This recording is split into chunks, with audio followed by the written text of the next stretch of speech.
Guys,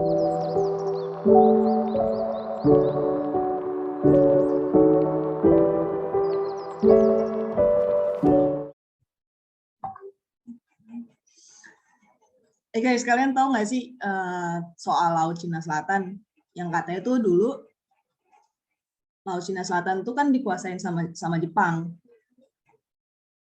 Kalau nggak salah dari masa Perang Dunia II deh, selesai dari kedudukan militer di Asia Tenggara yang tepatnya di tahun 1941. Terus Jepang tuh ngasih nama ke Laut Cina Selatan. Nama itu Minami Shinakai, yang artinya itu Laut Tiongkok Selatan.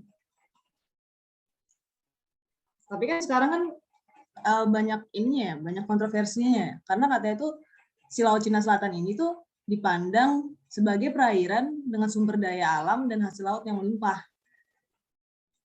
Kenapa bisa dianggap kayak gitu? Karena katanya di dalamnya itu ada nilai komoditas yang katanya mencapai triliunan dolar. Karena apa ya, kandungan yang ada di dalam laut itu tuh katanya itu hal itu yang sekarang tuh jadi perebutan dari beberapa negara gitu loh. Nah, selain itu tuh katanya juga si Laut Cina Selatan ini nih, dia itu jadi gerbang komersial yang krusial. Yaitu dia tuh jadi jalur beberapa pelayaran gitu loh. Dan sebagian besar industri logistik di dunia. Kenapa bisa gitu? Karena ternyata Laut Cina Selatan tuh juga dia merupakan jalur tercepat loh buat nyampe ke Samudra Pasifik, Samudra Hindia, yang sebenarnya dia itu menghubungkan Asia Timur sama India, Asia Barat, Eropa, dan Afrika. Itu guys. Aku juga baru tahu sih kalau ternyata LCS itu merupakan jalur tercepat. Tapi kalau dari menurut aku juga nih, di samping sumber daya alamnya mereka itu yang yang cantik banget buat negara-negara sekitaran LCS, sebenarnya kalau dilihat dari kawasan LCS itu sendiri, sebenarnya LCS itu merupakan laut setengah tertutup. Menilik dari UNCLOS 1982, LCS itu merupakan semi enclosed sea, yang artinya bentuk LCS tuh kayak teluk guys. Jadi LCS itu ada di tengah-tengah, terus dia dikelilingi sama 2 sampai 2 atau lebih negara-negara lainnya. Nah, kalau kita lihat dari regionalnya, dari kawasannya, dari posisinya, sebenarnya LCS ini emang udah rentan konflik di samping sumber daya alam mereka yang seksi tadi. Nah, kenapa bisa posisinya ini rentan konflik? Karena LCS ini tuh negara-negaranya itu punya batas laut teritorial, batas zona ekonomi eksekutifnya yang tetanggaan langsung. Jadi udah bisa ketebak dong ya, mereka sumber daya alamnya kaya, otomatis mereka lomba-lomba untuk memaksimalkan sumber daya alam mereka tersebut. Sehingga negara-negara ini kayak jangan sampai ya kalian tuh mengusik sumber daya kami. Pasti kan mereka udah punya mental seperti itu. Nah, kalau menurut aku juga di samping sumber daya alam dan posisi LCS-nya yang strategis banget, sebenarnya kalau dilihat dari aspek lingkungan, LCS ini juga emang bisa banget berpotensi untuk menimbulkan konflik karena ya tadi posisinya di mana laut teritorial negara-negara LCS ini tuh berbatasan tetanggaan langsung. Artinya kalau negara A itu buang limbah, entah limbah cair, entah limbah padat sembarangan ke laut tanpa diorganisir, tanpa difilter dulu, kan limbahnya pasti menyebar dan dan pasti itu mempengaruhi sumber daya alam, mempengaruhi ekosistem di negara-negara tetangganya. Nah, kalau sumber daya alam yang melimpah banget ini tadi diganggu oleh negara lain, pasti bakal menimbulkan konflik. Jadi kalau menurut aku sih selain negara-negara LCS ini pinter untuk memanfaatkan sumber daya alam yang melimpah tadi, aku rasa negara-negara di LCS ini harus memprioritaskan juga mengenai pelestarian lingkungan yang ada di laut mereka. Kayak gitu sih kalau menurut aku.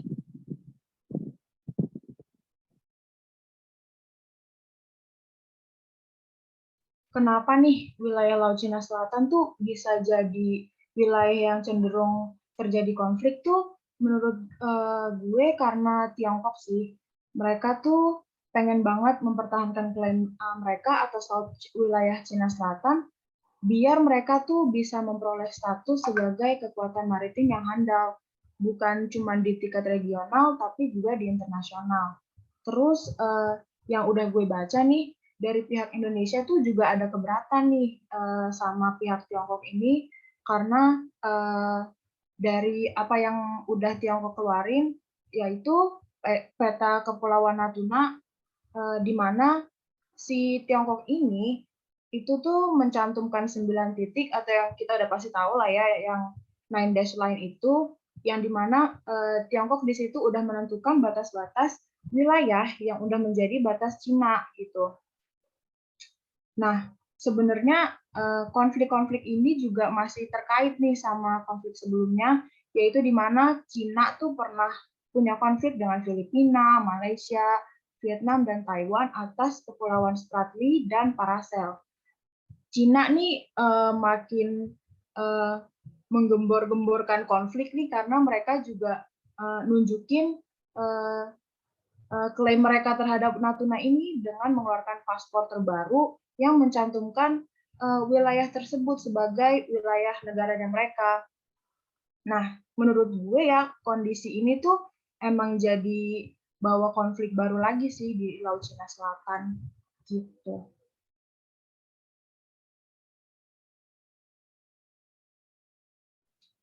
Tapi kalian tahu nggak sih kalau sebenarnya itu klaim mereka yang 9 dash line itu sebenarnya ada sejarahnya sendiri loh. Jadi kalau misalnya Cina itu bilang dia punya klaim sejarah karena emang kenyataannya tuh kayak gitu.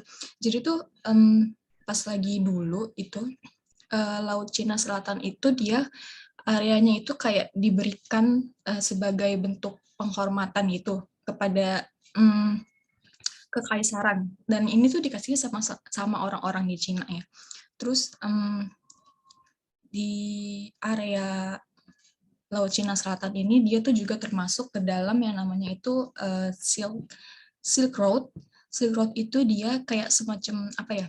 Kalau kita tahu tuh kayak jalur perdagangan gitu ya. Jadi dia tuh dilewati sama kapal-kapal yang emang buat perdagangan, dan Laut Cina Selatan itu dia kayak berada di tengah-tengah Silk Road ini. Jadi dia tuh benar-benar apa ya? Benar-benar strategis banget gitulah istilahnya. Nah, tapi sebelumnya ini dia emang gimana ngomongnya? Jadi Cina itu sebelumnya kan punya ini kan, punya LCS ini kan.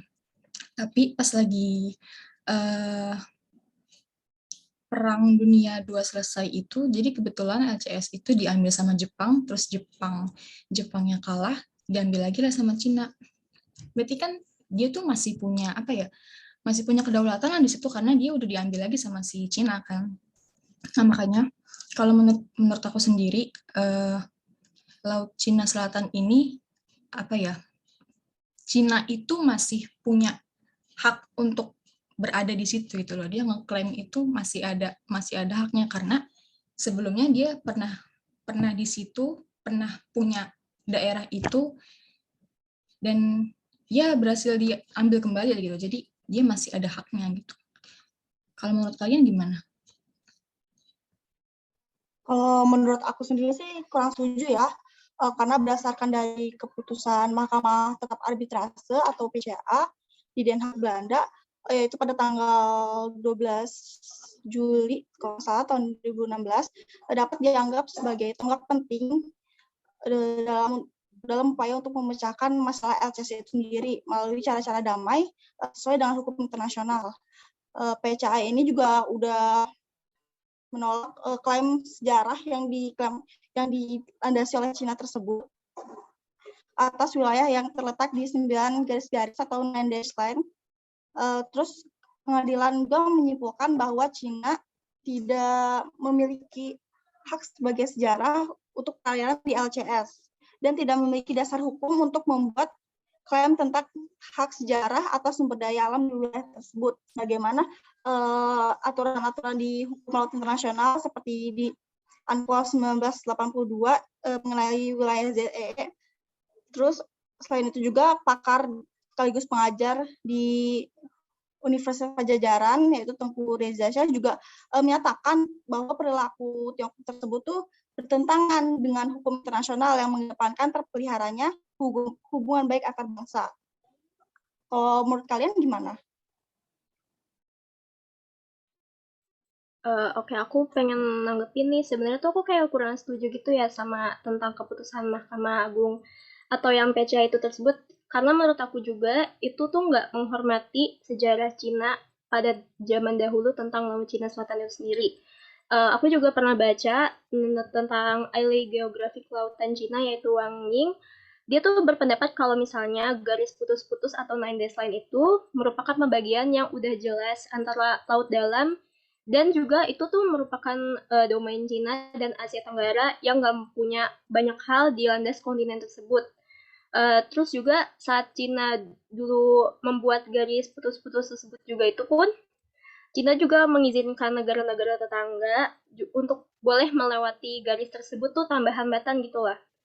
Jadi tuh garis putus-putus juga itu berarti tuh maksudnya tuh lautan, pulau-pulau, dan terumbu karang yang itu semuanya tuh milik Cina dan Cina tuh mempunyai hak berdaulat di situ. Terus karena terputus-putus itu juga artinya tuh negara-negara lain juga boleh melewati garis tersebut. Kira-kira ada yang berpendapat nggak sama aku gitu atau mau berpendapat yang lain? Baik, izin menanggapi. Jadi terlepas dari dihormati atau enggaknya sejarah Cina terkait Laut Cina Selatan itu tuh sebenarnya keputusan dari PCA itu merupakan salah satu sumber hukum yang emang udah harus dipatuhi gitu oleh masyarakat internasional, khususnya negara-negara yang berkonflik. Selain itu, berdasarkan Konvensi Hukum Laut tahun 1982, pasal 11 juga disebutkan bahwa putusan arbitrase itu tidak bisa diupayakan dengan hukum lain karena tidak dapat diajukan banding, kasasi, ataupun dilakukan peninjauan ulang. Oleh karena itu, pihak terkait juga harus mematuhi keputusan tersebut dan menyelesaikan konfliknya secara damai.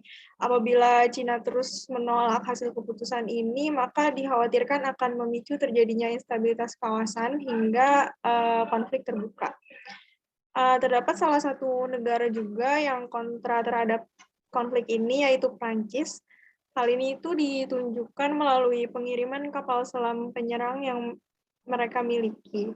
Lalu menurut Menteri Pertahanannya Prancis, yaitu Florence Parly, misi patroli ini tuh secara nggak langsung nunjukin kalau hukum internasional itu merupakan satu-satunya aturan yang berlaku terlepas di laut mana pelayaran itu dilakukan. Sekian pendapat dari saya, mungkin ada yang ingin menyanggah atau menanggapi.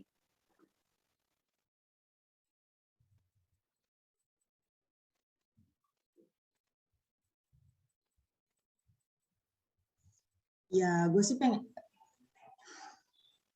ya mungkin dari aku sendiri pengen nyanggah di bagian sejarah sih, soalnya kan maksudnya gini ya, sejarah itu kan suatu unsur yang penting ya buat apa ya, terbangunnya suatu negara atau bangsa gitu. Jadi kan makanya kita sendiri kan juga harus menghormati sejarah suatu negara, apalagi negara sendiri. Apalagi kan maksudnya Laut Cina Selatan ini kan udah banyak diperjuangkan oleh ini ya negara Cina sendiri ya, dari Jepang akhirnya direbut lagi ke Cina gitu kan. Maksudnya apa hukum internasional nggak mempertimbangkan dari sejarah yang ada gitu. Apalagi maksudnya sejarah Laut Cina Selatan ini kan bukan soal cuman perebutan biasa, cuman memang ada terjadi di Perang Dunia Kedua dan sebagainya gitu.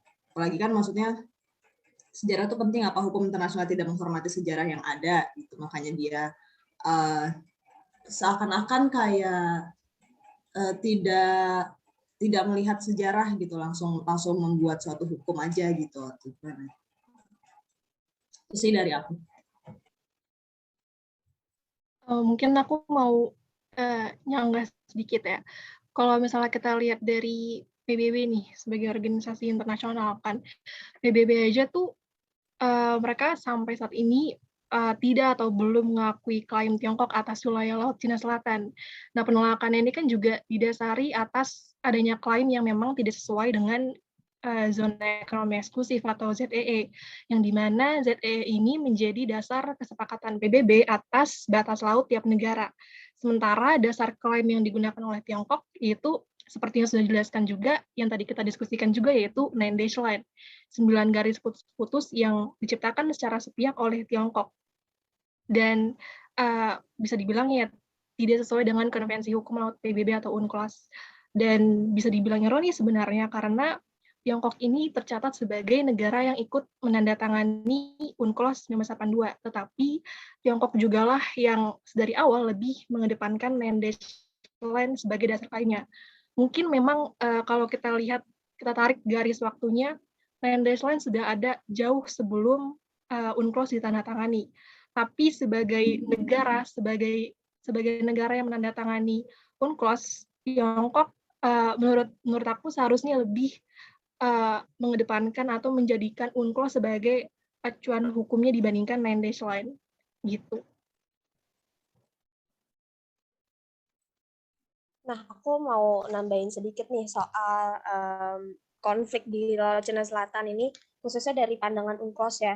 Kayak tadi kan udah dijelasin sama Syifa, sama Aurel, kalau konflik ini tuh udah masuk ke tahap sampai ke pengadilan mahkamah arbitrase gitu. Apalagi khususnya buat konflik antara Cina sama Filipina dan Vietnam ya, kalau nggak salah. Nah, di satu sisi nih, ada yang selama ini rame sebenarnya, di negeri kita sendiri, tapi belum sampai masuk ke tahap arbitrase sih. Cuma Tiongkok ini tuh utamanya 3 tahun terakhir ya udah jelas-jelas banget melanggar hukum kelautan di UNCLOS ini dengan berulang kali nih nerobos masuk dan bahkan nempatin kapal-kapal penjaga pantai mereka atau Coast Guard ke wilayah ZEE di Indonesia, apalagi khususnya di Laut Natuna Utara kalau nggak salah.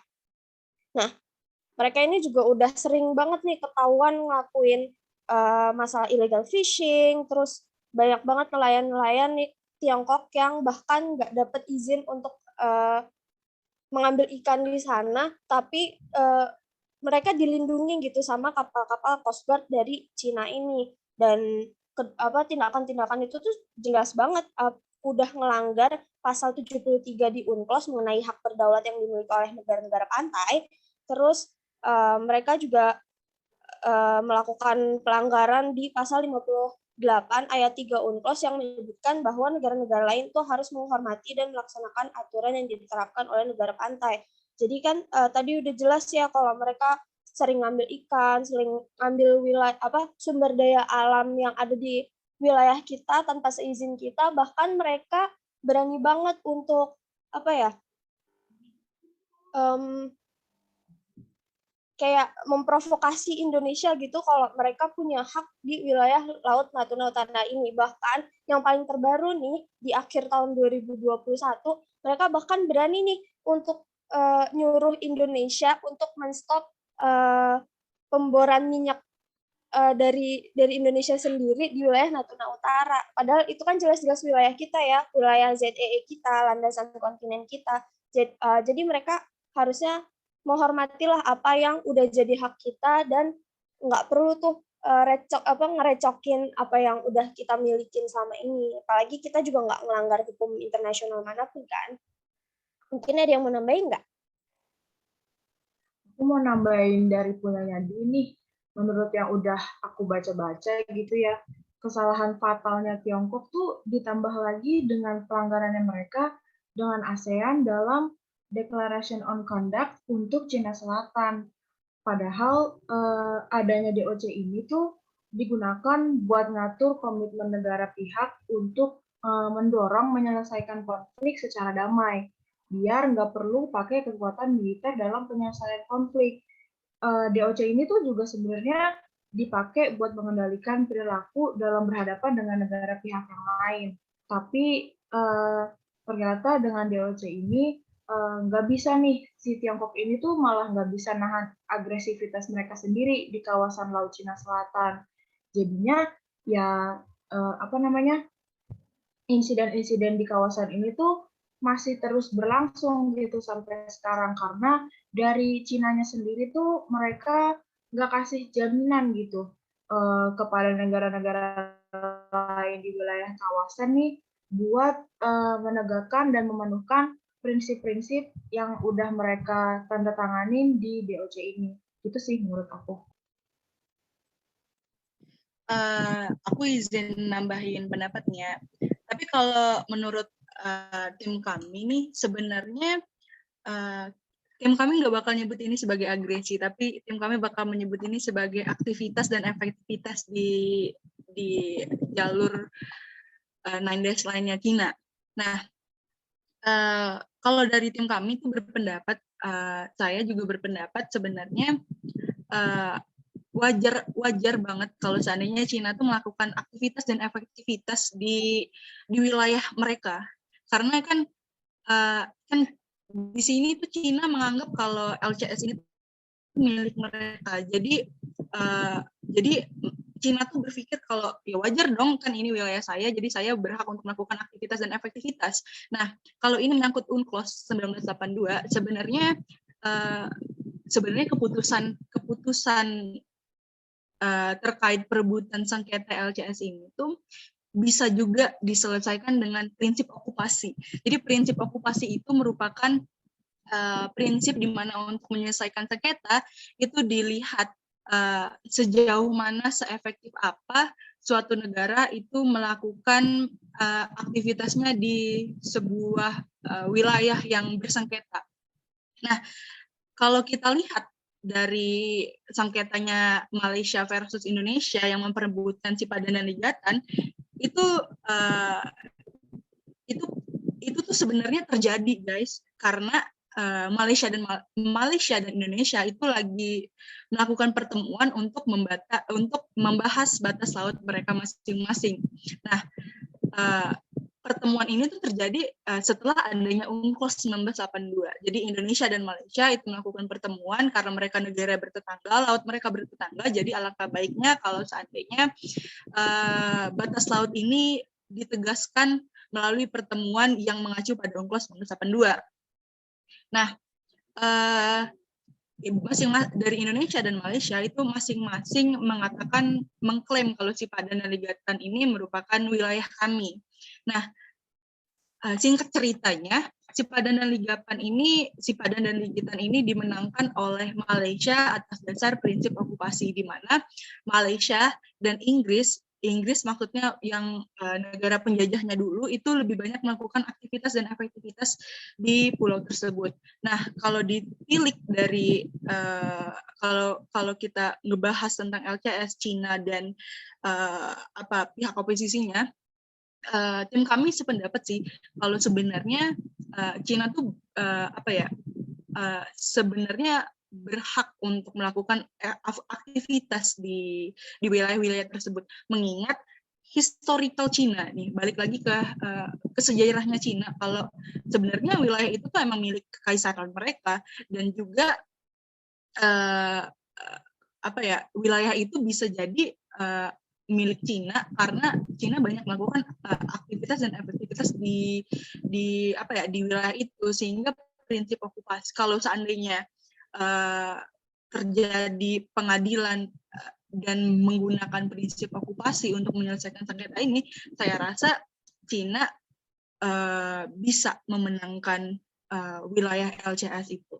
Gitu sih kalau dari saya dan kelompok kami.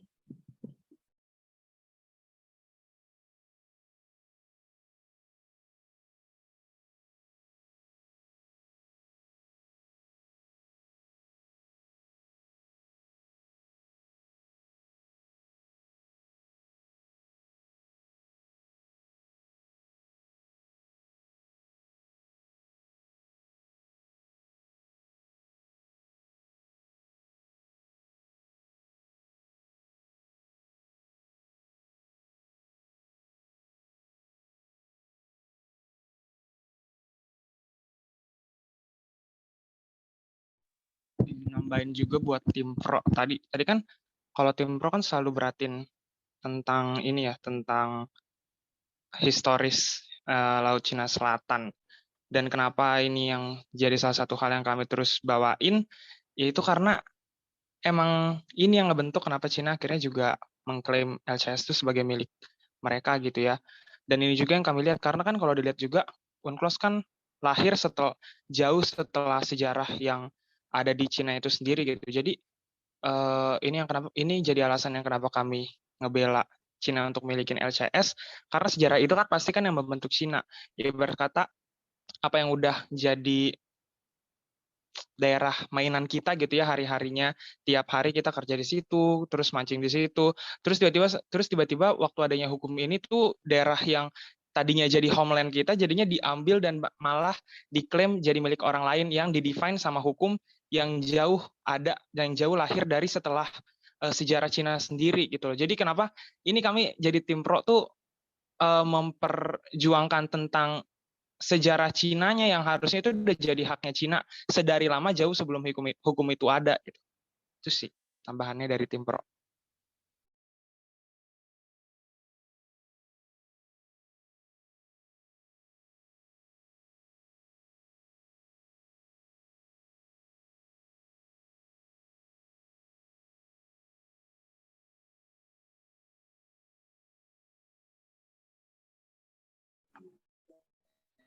Oke.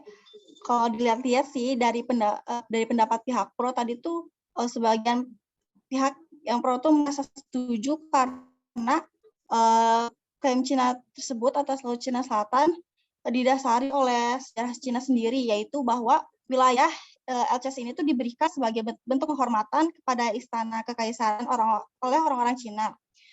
Cina juga telah mengeluarkan klaim atas 11 garis putus-putus dan dalam atlas yang diedarkan pada sekitar tahun 1947. Sehingga putusan pengadilan arbitrase atau PCA yang ditetapkan tidak menghormati sejarah Cina mengenai Laut Cina Selatan.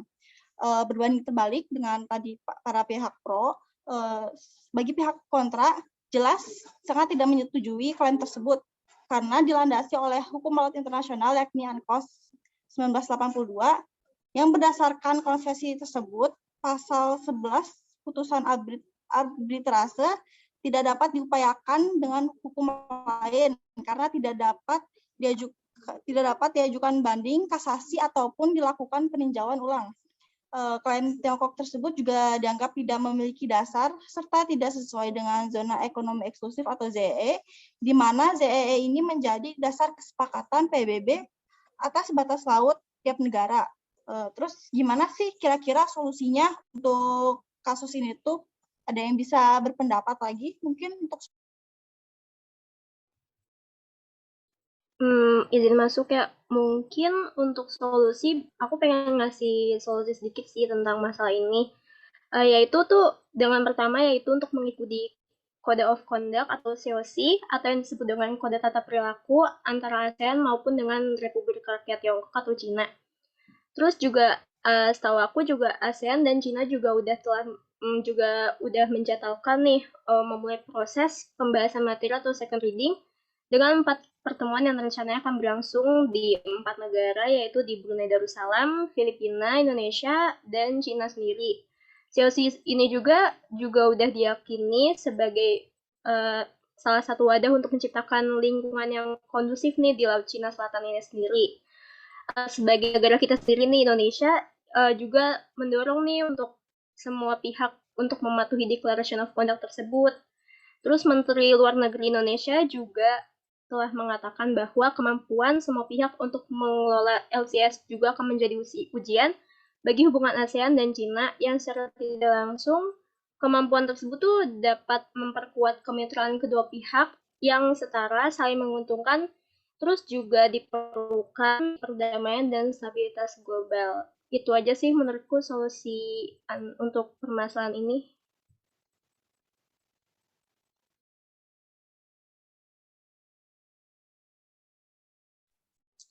Oke guys, karena emang Laut Cina Selatan ini kan banyak banget konfliknya nih ya kan. mau dari hukumnya, dari negara-negaranya, atau dari negara asalnya, ya walaupun sebenarnya laut itu tuh ya emang karena bisa dilewatin oleh berbagai macam negara dan masuk ke beberapa wilayah negara-negara, perbatasan negara-negara ya. Jadi ya mungkin emang banyak banget konfliknya nih. Mau kita ngomongin ke sana, ke sini, iya kembali lagi, ya biarkan perpolitikan dunia yang berbicara lah, sama hukum lah. Tapi kita ya jangan konflik, ya enggak. Kita sudahi percakapan kali ini, karena masih banyak pekerjaan kita yang harus kita lanjutin, kayak nonton Netflix atau drakor karena libur panjang sudah menghampiri. See you guys. Thank you.